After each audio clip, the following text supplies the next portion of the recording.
Sino ako? Sino nga ba ako?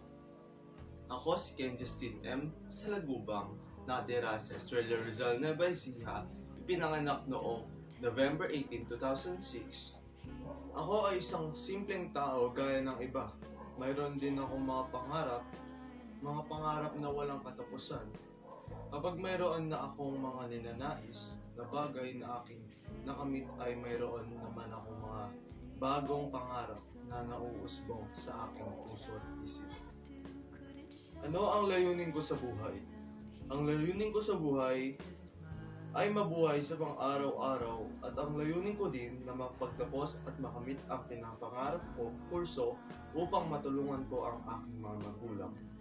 At upang maunawaan ang kahulugan ng buhay at matukoy ang mga layunin na nais nating maabot.